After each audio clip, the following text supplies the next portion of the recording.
மக்களே, நம்ம அண்ணா உள்ள போய் அரை மணி நேரத்துக்கு மேல ஆயிடுச்சு.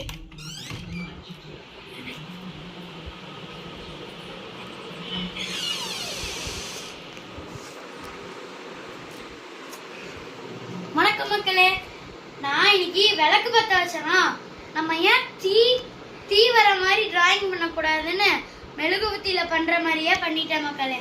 இது எப்படி இருக்குன்னு பார்த்து சொல்லிட்டு சப்ஸ்கிரைபும் லைக்கும் பண்ண வேண்டும்.